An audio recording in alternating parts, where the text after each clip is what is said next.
A study method called the Feynman Technique is a powerful tool to help you gain a deeper understanding of concepts, identify gaps in your knowledge, and solidify your revision. This video is going to dissect what this technique is, why you should use it, and how to actually implement it in your studying.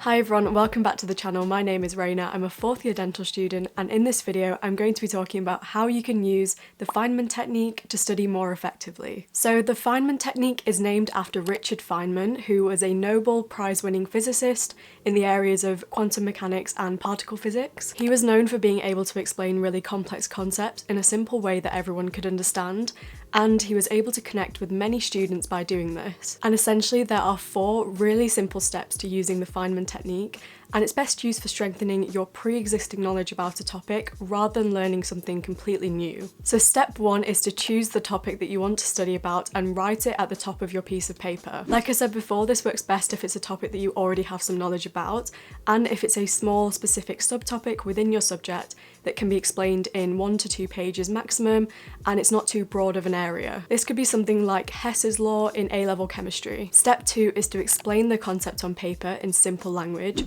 without looking at your notes, so that you can explain it easily to yourself or someone else with less knowledge in the area, like a youngish child or a friend that is studying a different subject. In this step, you can also add diagrams, add pictures, anything that would help to further strengthen your explanation of the topic. Also here, ask the other person if they actually understand what you're trying to explain. Step 3 is really important, and this is to identify problem areas that you came across and to review them. These can be areas that you struggle to explain to yourself or to someone else, or that didn't really make sense when you were doing the explanation, or you got confused over or stuck on, and these are the areas that you want to tackle. This is when you would go back and check your reference material, like your notes or a textbook or online, and fill in any gaps in your knowledge. After doing this, you can try step 2 to explain the concept again. Step 4 is to basically further identify and simplify any overly complicated terms, and to repeat from step 2 till you can explain this concept to someone else in a very simple way. Really break down what you've written and think, could even a child possibly understand this? As children are very curious and will always ask you the question,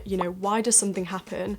And this is going to force you to make sure that your reasoning and your explanation is airtight. If you've understood the topic with no issues, you should be able to replace overly complicated terms for more simple terms with the same meaning. So these are the 4 steps of the Feynman Technique, and you can basically just repeat these 4 steps till you've refined and simplified your explanation, but just be careful that in the process of simplifying that you don't actually lose the original meaning of what you're trying to say. So why is the Feynman Technique actually useful, and why should you use it? Well, it can help to improve your true understanding of a topic and gain more information in a shorter space of time, and also consolidate that topic as part of your exam revision. It's a far more active way of learning because saying things out loud actually forces you to simplify things and simplify connections between ideas as well, and also improves your teaching skills, which is always a good thing to have. I think this technique is especially helpful for understanding more complex topics because you have to break your understanding down into more simple chunks, and it also identifies any holes or gaps in your knowledge. The reason this technique is so powerful is because it's a very active learning process. And in step 2, it's actually incorporating active recall because you have to recall what you know about the topic without looking at your notes first. And then when we have to explain it to someone, you feel that pressure and you're forced to think on your feet and take that person through the process step by step and actually check their understanding and your understanding along the way. So if your explanation doesn't make sense, the other person will pick up on this, and you'll realise where you need to go back and review things. Okay, so how can you actually implement the Feynman Technique realistically into your studying routine? It's all well and good learning the principles of a new technique, but we need to actually be able to apply it to our own lives and our own study routines. So what I would suggest is, if you're studying by yourself, simply follow the 4-step process, and in step 2, explain the concept to yourself and see if it actually makes sense. You could also even record your explanation on your phone and see if it's logical, and you can come back to the recording in a few days' time and see if it still makes sense to you. Obviously, if the explanation didn't make sense to you in the first place, which is probably likely,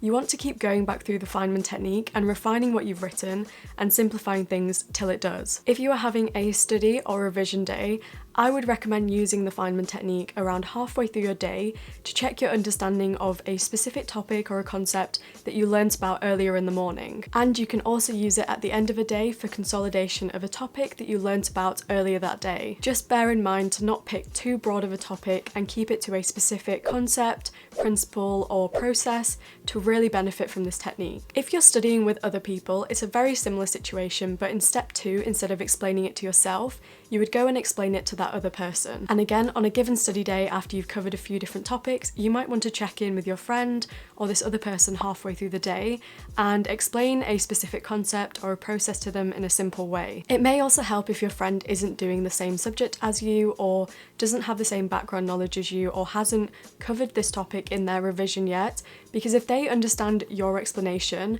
without this background knowledge, you can be pretty sure that your understanding is sound. One step better than this is if they can actually take your explanation and explain it back to you, conveying the same meaning. This shows that you've really understood something well because you've managed to teach someone else who has less knowledge about this topic. So let me know if this video was helpful and if you decide to try this technique out, and I will see you all again in the next video. Bye!